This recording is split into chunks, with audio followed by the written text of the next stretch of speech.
You know, welcome to this edition of the Armstrong Williams Show.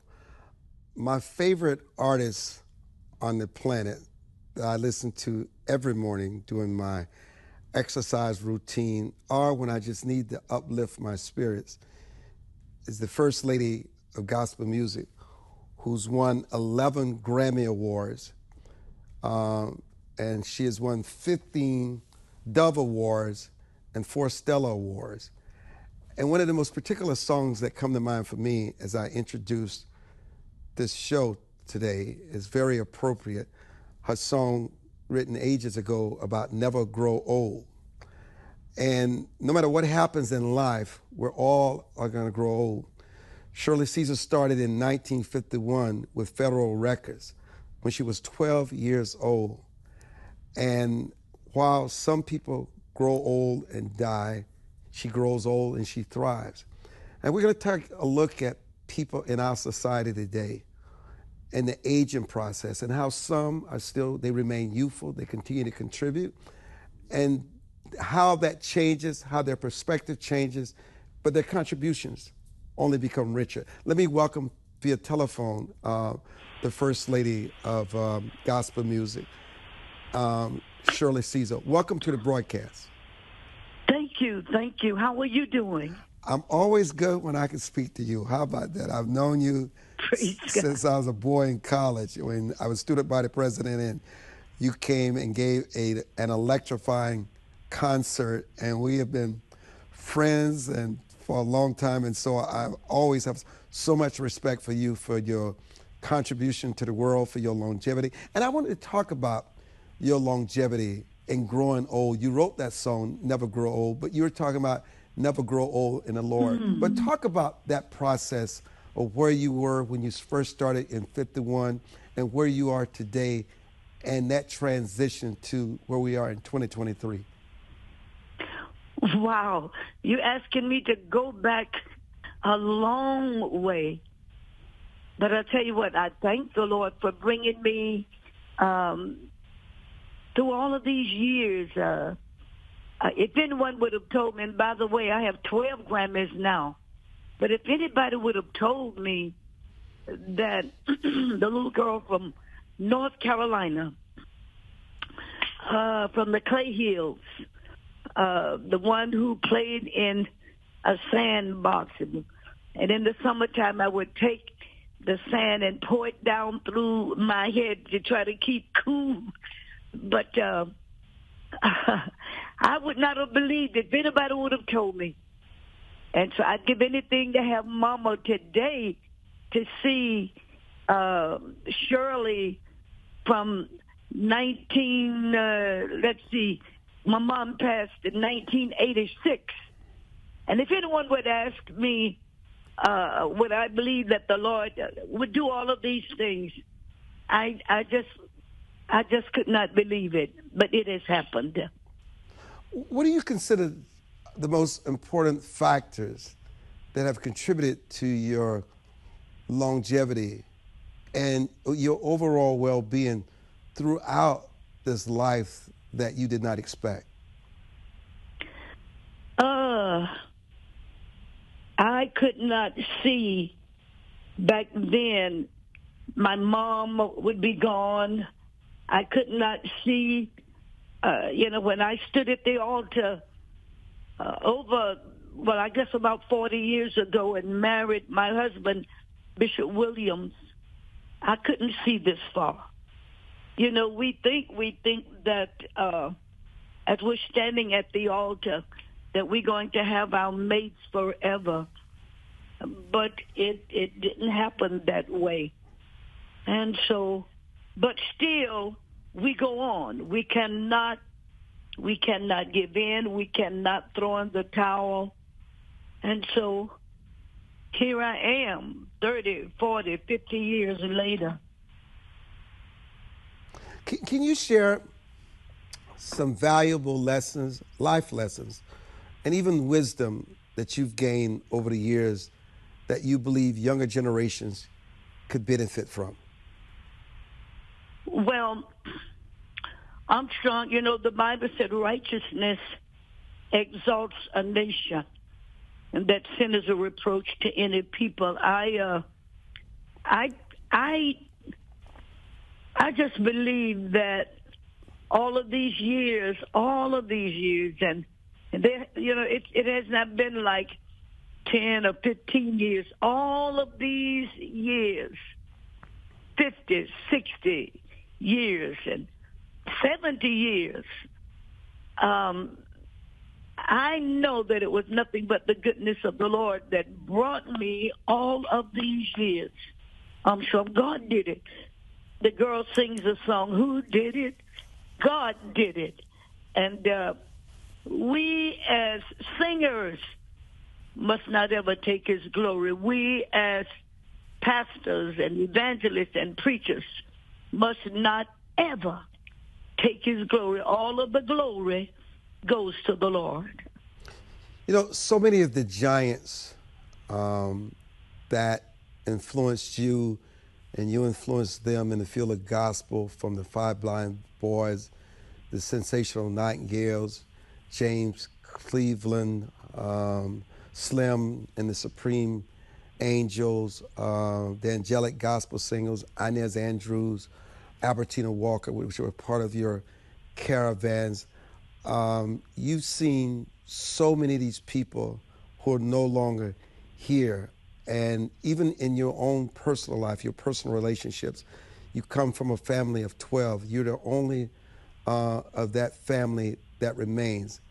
When you think about their lives and the fact of how much has left, but you also focus on what remains, talk about when you think about your own self, and when someone says in the winter of your life, when you're over 70 years old, because God promised us 70 years in a decade, what do you think has sustained you when you've gone through such personal loss and such tragedy and such pain, but yet you still find a way to thrive and make the most of what you have?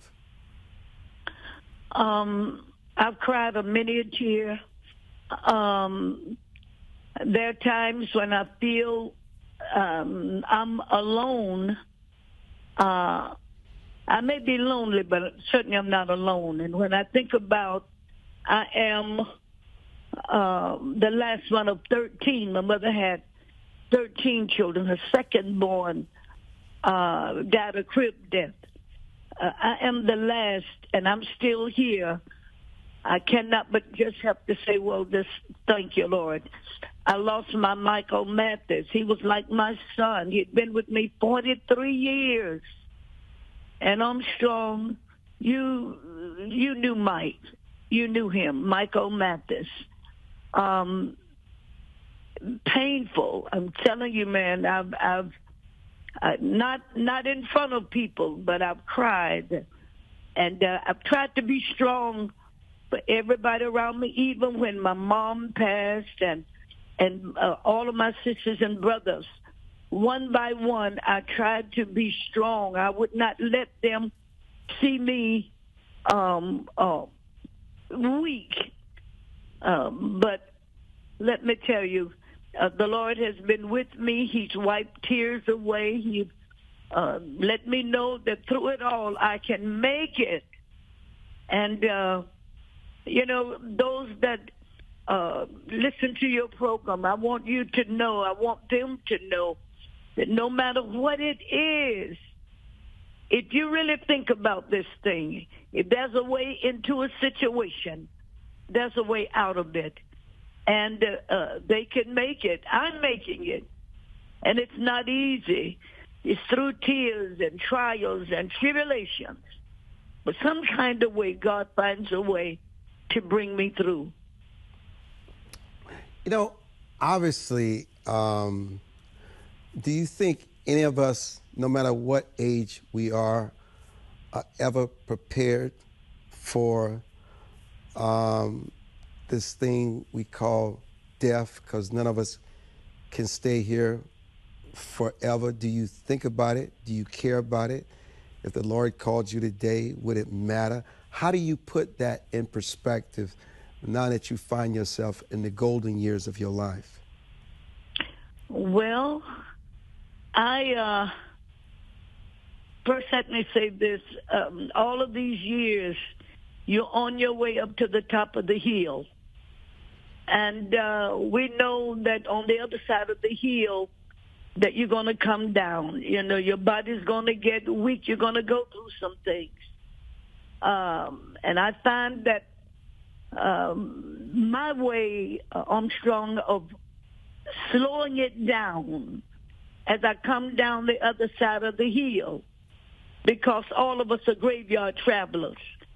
I try to slow it down by taking care of myself. I used to eat, old folks used to call it fat back meat or strickling, stricker fat, and all of that. But I think the last time I had a pork chop, I was like 22. The last time I had pork sausages, I was like 22 years old. But that's not the only way I can slow it down. I'm writing a song. Monday is my day of rest. I try to get plenty of rest now, you know, because I'm on the other side of the hill, and I'm slowly going down that hill. And we can make it all the way down if we try to do those things that's going to be good to the body. I believe that if you're good to your body, God will be good to you. Or your body will be good to you if you try to be good to your body. And are you prepared when you get on the other side of that hill and there's no way up? There's only one place to go, and that is to meet your Maker as you find yourself at the end of this thing we call life? Am I prepared? Am I ready? Yes. Yes, to be absent from this body is to be in the presence of the Lord. And because I know that I'm nearer now than I was a second ago, a minute ago, an hour, a week, a day, a year, I am closer now. So since I know that, yes, I am prepared. And of all the stories and all the things that you've witnessed, the things that you've told and the things that you've not told, you've written books, you've been a Grammy Award winner 12 times. That's just amazing. What is the one lesson as we continue this conversation about growing old that you would like to impart with our listeners? Oh, well, let's see. I want the listeners to know we have not gone over any of these questions, and I'm waking up. Somehow or another, the Lord blessed me to wake up to talk to you this morning. Let's see. I'd like for them to kind of remember me as one who tried to be a blessing to young folk, middle-aged people, as those that are up in age.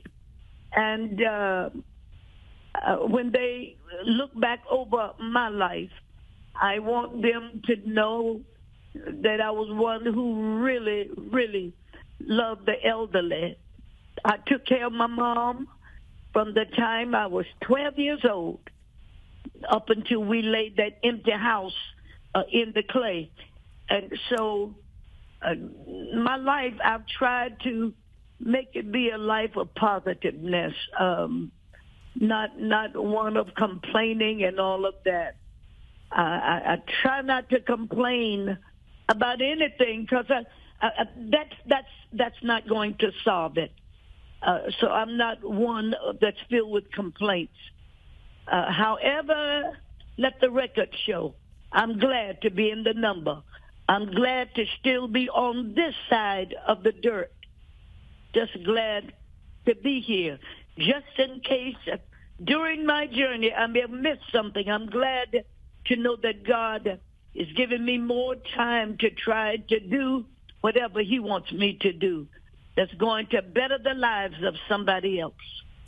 Listen, I cannot thank you enough for this blessing today. And you know, no matter the obstacles we may have had making this work, it was intended to happen. And you just blessed so many people today, and with such stark reminders about life and that someday it all comes to an end. Pastor Caesar, thank you for your lifelong contributions to this world, and just thank you for always reminding us what really matters in life, our relationship with God and not with man. And I'm Armstrong Williams, and we'll be back.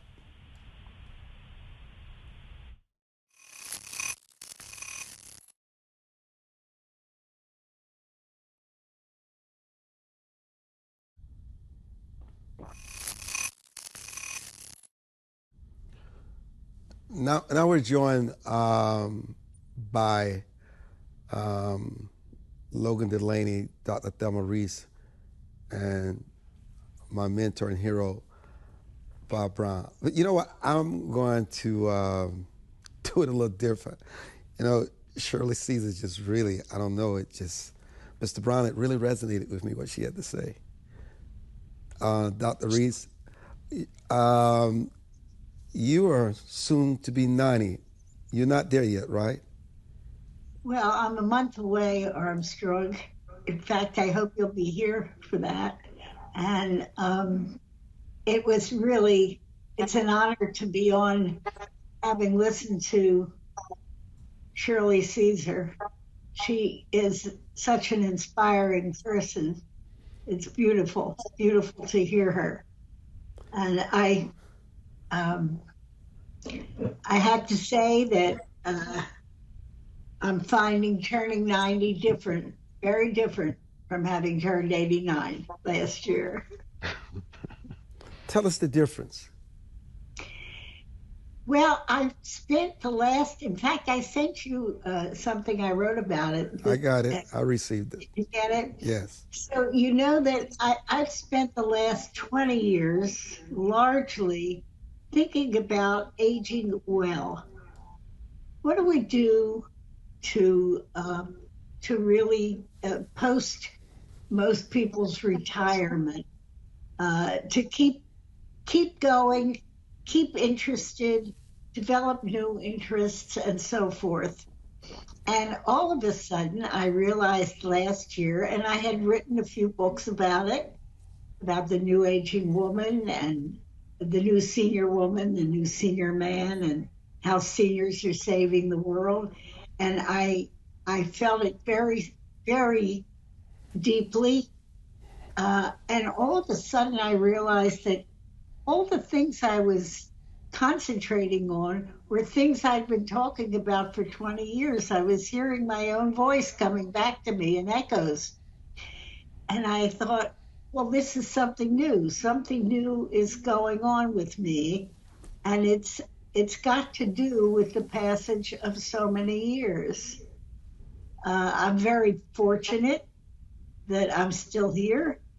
And I'm very fortunate that I can still work crossword puzzles and check my own ability to think. But it's changed. It's changed. And I realized that among all the losses and missing a lot of people, there's still growth, that I'm continuing to grow, that my curiosity is still undimmed, and that my life is being enriched by acquaintance with a lot of young people too.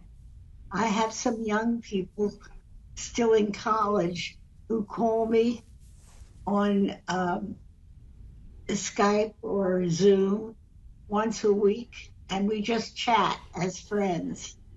I find their lives and their attitudes and their ideas so fascinating.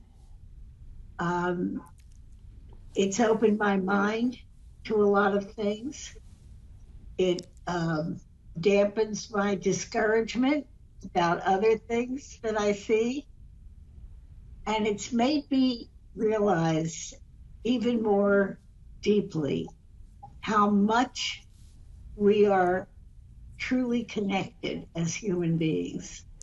I think I hope that that's the wisdom that's going to come to me as I go on and realize how connected we all are, how many differences we see among people are more superficial than we ever knew.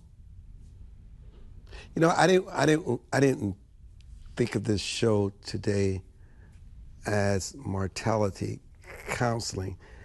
And I guess for me, you know, we watch our parents age. My mother lived to be 91, and we see it close up how everything changes. But I don't think people understand just how alone so many senior citizens are. And you talked about, which you implied, that sometimes you experienced the loneliness and the depression. Because when you say there's a huge difference between 89 and 90, you're saying something really deep here. Growing old is no joke, Dr. Reese. Right. I think that's so true. And, you know, every time I see something now that says, oh, 70 is the new 60, 80 is the new 70. And I'm saying, no, 90 isn't the new 80. It's really 90. I mean, you actually have to face the fact that you are old, and with that comes what we should welcome as a change in the way we think. You're one of the people who has taught me that over the years, you know, in our friendship, that what we disagree about is totally unimportant. Totally unimportant. Because we've been able to connect always on a human level. And you were very young when you said that to me. Let me, Mr. Brown, I know it's been a harsh reality check for you as we continue this. What it is, it's really mortality counseling. That it frustrates you that you cannot do the things you used to do. You can't remember the way you used to remember. And you dress up, you look good, you're on the set, but when you disrobe, you still have to face the fact that you're old now, you're aging. How long did it take for you to really embrace the reality that life can never be the same for you again? Because you're 87 now, you just can't. That's just reality. And like Dr. Reese just said, the new 80 is the best I've heard. It's not the new 60, Logan. The new 70 is not the new 50. The new 90 is that you're 90 years old. Dr. Ron? Well, I wake up every day trying to figure out what the day is going to be like. How can I let God use me, and what can I do to help somebody else? Not myself. God has been good to me. I grew up all those years ago, raised by my grandmother, who was in touch with the good Lord 24/7. And she always told me that if you work hard enough and that you trust in the Lord and give him with all your might and give him your service, that you can do anything in the world you want to do. And I grew up believing that, even in the midst of poverty, in the midst of not being able to do a lot of things because I was a black man in the South, a black boy in the South. And in America, I found out that there were many doors closed to me. But I never let that really get me down in the dumps where I didn't believe that I could open that door if I had God with me. and that if I worked hard enough, that I could do anything I wanted to do. I could go anywhere in the world, but I always had to be giving. I always had to make sure that I trusted God unconditionally as he has carried me through thick and thin all over the world in many, many different places. And many of those times in my later years, you were with me in Africa and Europe and everywhere. So I think that I'm doing the same thing that I've always done. I'm just letting God use me and trusting him with all my heart and all my might and all my mind, and just keep on going and see what the end's going to be, because the end and the beginning and the end and in between is totally in his hands. Some people would probably argue that people who find themselves in their senior years really find God, and that's when they really embrace him, because they're in the winter of their lives. But that's not necessarily true, Mr. Brown. You've always been a person of faith. And, so we're going to take a break, because we're going to get Logan, who's actually would be considered a baby among our guests today. Certainly, really, you are. But there's so much to talk about here. I cannot tell you how fulfilling this broadcast is for me today. I cannot tell you, I could have never been prepared for my emotions about this broadcast today. I just cannot, and I have no control of it, but it's really touching me in ways and things that I've never felt before. And so I appreciate everybody being on as we talk about lessons learned in a lifetime and what we all can learn from these giants that are joining us for this special edition. And we'll be back.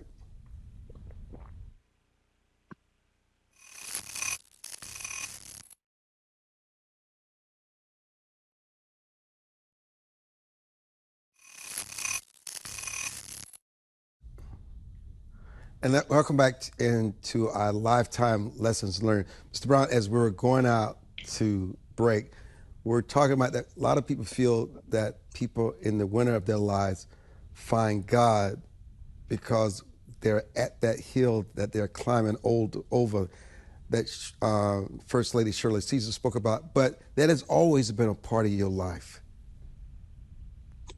Yeah. Yes, Armstrong. I learned from my grandmother who raised me. She always taught me that you can't go wrong doing right. You just concentrate on doing the right thing. Be the best person you could be every day. I mean, we were poor. We didn't have much. But my grandmother would always make something out of nothing.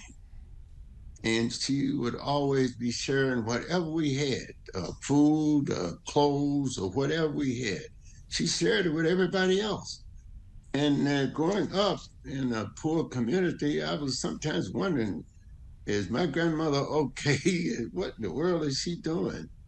And because she's giving away, our food, I don't think sometimes we're going to have anything left because my grandmother's going to give it all away. But that taught me a lesson that has lived with me every day of my life, that you can't be God-given, because the more that you give, the more that he returns to you. And he's never going to give out because he is eternal. And I've learned that, and I've tried to use that in my work and my life. No matter where in the world I was. You and I have traveled together, different places in the world, and we've seen a lot of poverty. And you've been there, and you've been with me when we were giving people. We were making way for them to have food, and when they didn't have food, or a place to stay where they didn't have a place to stay. And so to me, that's what life is all about. It's not about how much you're going to get for yourself. but how much you gonna give? Because God will always make a way for you if you're taking care of his business. And that's where we need to be. We all need to be about taking care of the Lord's business, because that's why he put us here. And you can't go wrong doing right. That's what my grandmother raised me on. And so I'm going to continue. This is Mother's Day weekend. And, I will never forget those lessons. And I use them every day in my life. I've used them all over the world. You've been with me in Africa and Europe and everywhere when we travel together. And we've used all of this.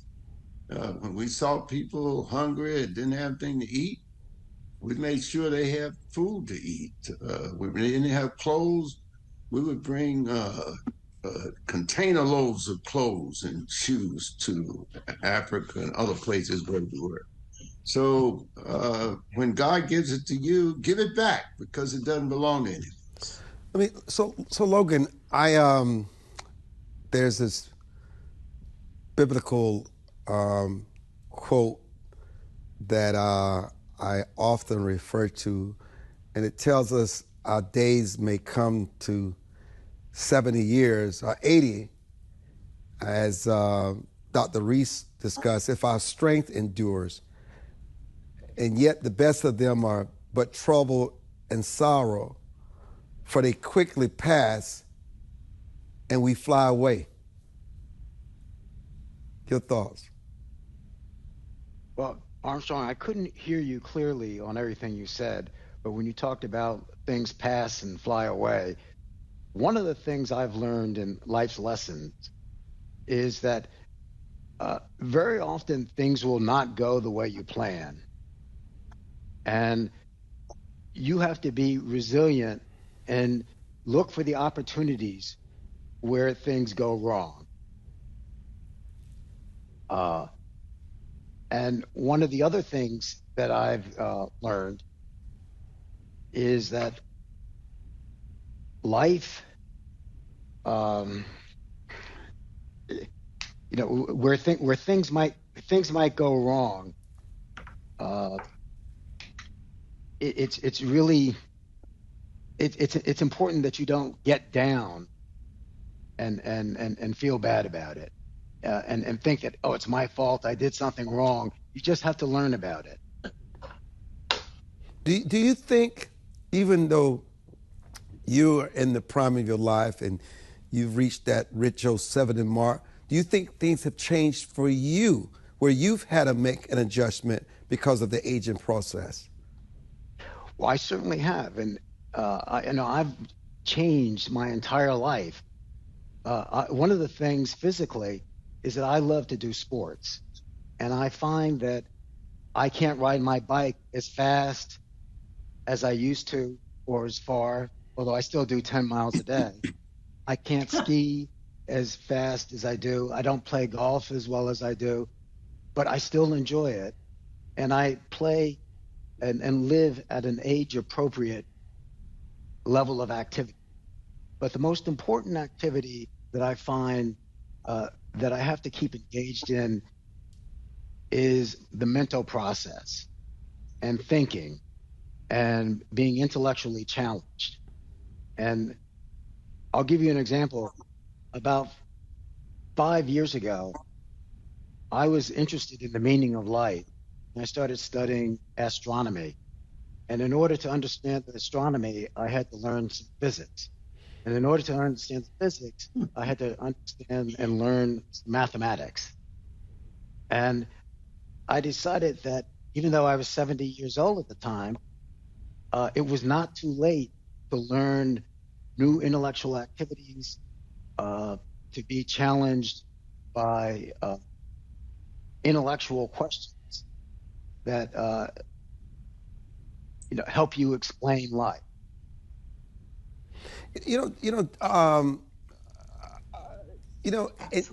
Some people fight the fact that they're growing old, but what you said is that you've made the adjustments. And when you make the adjustments, you face the reality that if you really want to make the most out of this life, while I can't do the things I once enjoyed, when you talk about the intellectual exercises, there are things that you can do and probably can do better.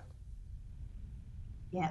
Yeah, and I think the reason you can do it better is that one thing you have when you get older that you don't have when you're younger is wisdom and experience. Dr. Reese, talk about what he just said. The one thing talk about that. I can see it lit you up. Yeah, that so resonates with me because I think it's such a wonderful thing to maintain your curiosity. So you really wanted to know about astronomy. Doing what you did is exactly what keeps a person really alive and thriving, I think. And you find out, gee, I'm really smarter than I used to be in many ways. Mm-hmm. I couldn't have done this. I wasn't ready to do it. I wasn't ready to learn these things when I was younger, maybe. And now I can do it not only because I have wisdom and experience, but I have a real desire to learn, which is absolutely beautiful. And I think people may put it in religious terms or not, but it's a human part of the human condition if we let it be. And I'm so grateful for many of the advances. To put it on a daily thing, if I didn't have a way to have any question answered on Google, something that I read may spark my wanting to know more about something else. I'm rediscovering now that I've had operations on my eyes and I've adjusted to something I thought I never would enjoy, which was reading ebooks on my device. But I have, and I'm rediscovering authors that I loved years ago. And it's fun. I think you still have to have fun. I think you still have to have a sense of humor. I think you still have to laugh. And it may be even old things that you laugh about again. But I think that's so important as you age and of such tremendous value. I loved what both of these wonderful gentlemen have said. And I am inspired by other people all the time. Some of them are younger. Well, now almost everybody's younger than I, but some of them are a lot younger. And that's exciting too. It also gives me some kind of hope and investment in the future. That when I meet young people who I find really interesting and interested, they're interested in me, which surprises me. But I value tremendously when that happens. That's a wonderful gift.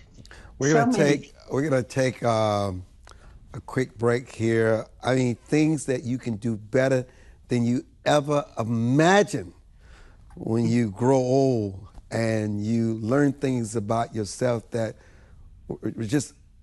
Oh, that's it. That's the end of the show. No, it's not.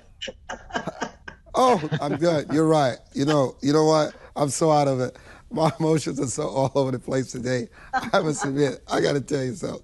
This is really taking a good toll on me, but I got to do this. I got to do this before we go to the next guest. Because let me tell you, you're really feeding my soul today. I'm so lost in this conversation. Because, I've never had a conversation in all the broadcasts that we've done where I've really listened to this kind of discussion. You think you know, but you don't know. Dr. Reese, I'm going to do this with you. You're 90 years old. It doesn't matter whether it's next month Right. or not. But your husband is older than you, and he's still alive. So you have a double whammy. It's you and your husband literally are old together. We're very lucky. We're very lucky. I mean, to be married more than 65 years is a record today, I think. And I'm very interested to see that young people are marrying much later. But They're the growing. good news about this is that you both are equally yoked. You're the same. Yeah, right. It's a real partnership, It's a real partnership. fortunately. Yeah. And we're different kinds of people in many ways. He's a lot more uh, happily solitary, but that's because he's an artist, probably. Artists artists are in their own heads so much. I need a lot of people to bounce things off. Mr. Brown, Uh, I'm going to give you the last word. The wisdom you want to impart about growing old and learning new things that just keeps you young? well, I love the thing about not being resilient because you never know. You know the saying, man plans, God laughs. We can't plan. We just have to feel ourselves open to be ready for whatever is next, even though we kind of know what's next. Yes. So listen, thank you all so much for making so many. Mr. Brown, we have time for you. You got to give us your final wisdom here. Well, the thing that I think about every day of my life is what my grandmother said to me all the time growing up.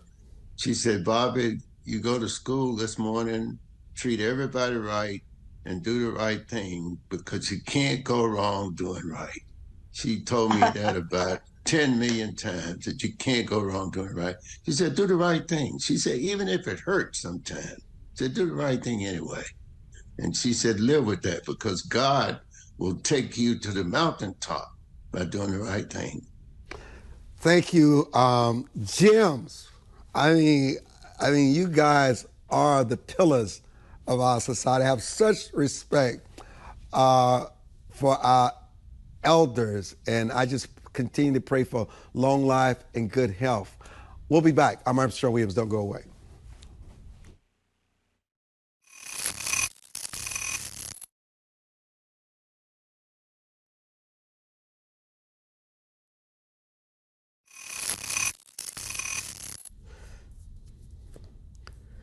Dr. Bartlett, I don't know how much of the earlier stories you heard from Shirley Caesar, Thelma Reese, Bob Brown, and Logan Delany about facing mortality, and we're focused on our seniors. But what is so shocking in the world today is that so many young people are dying so soon, losing their lives.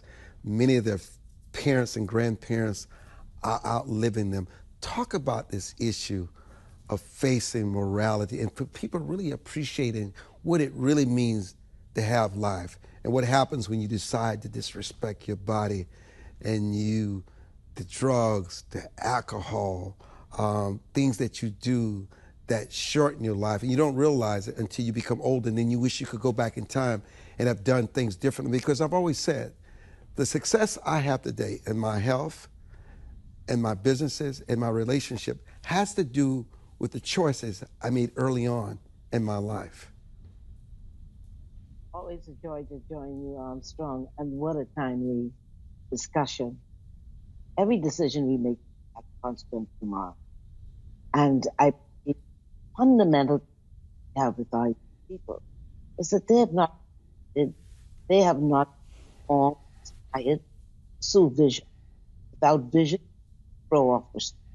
There's a separation and a lack of bonding simply gives a sense of purpose and of direction. I was about 2 days ago, a colleague, and her death, 33 years old, died from overdose. You said in your co-authored by Mr. Crump, Dr. Ben Carson, that we need to lay name at the poor parenting educational system are among the lead causes for the sense of hopelessness. And it's so true because parenting means the dignity and character between a child and an adult. And she was saying that her sister would have different men come into the home and put her sons out, two of them are dead. That's hopelessness. That's rejection. That is speaking loudly that the invisible sign that is on all of us is reading, I am not important. All of us want to, that I am important too.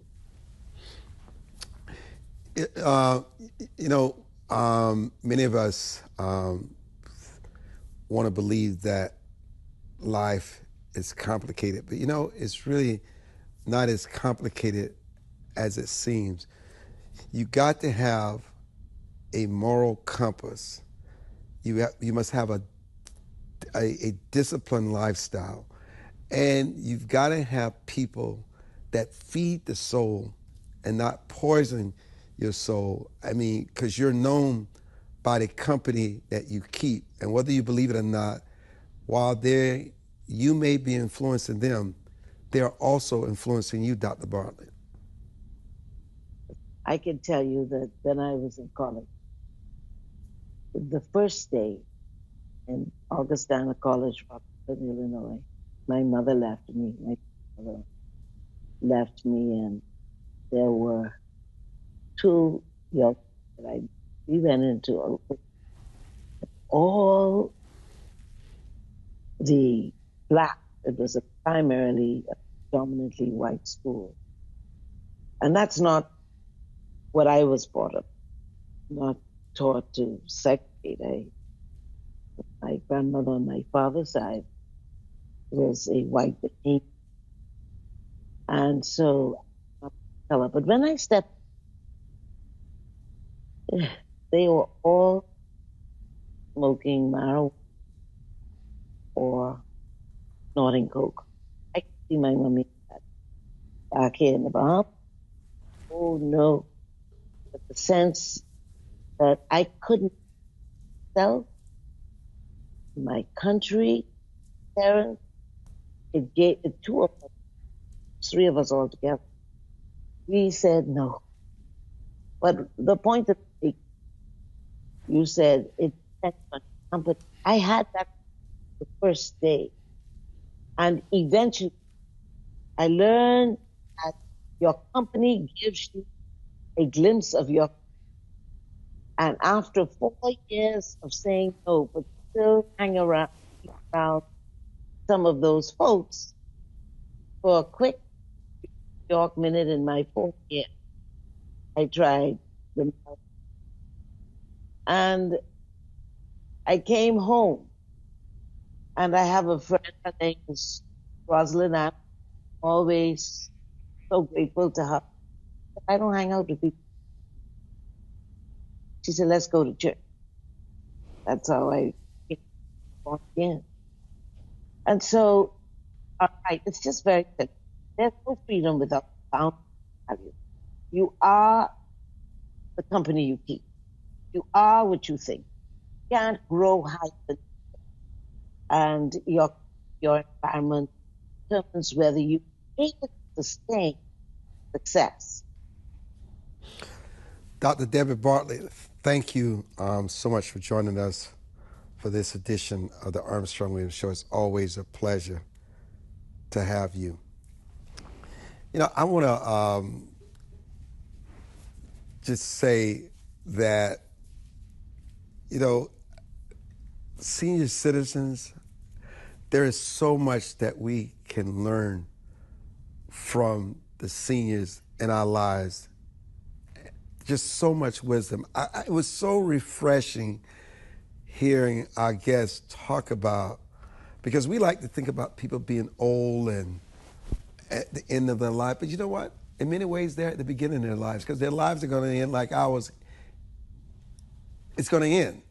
So they still live. And the fact that Logan was talking about physics and astronomy and reading and finding new skills and new things about themselves, it gives you purpose in life. And every life must have purpose and must have meaning. I want to thank you all so much for joining us for this edition of the Armstrong Williams Show.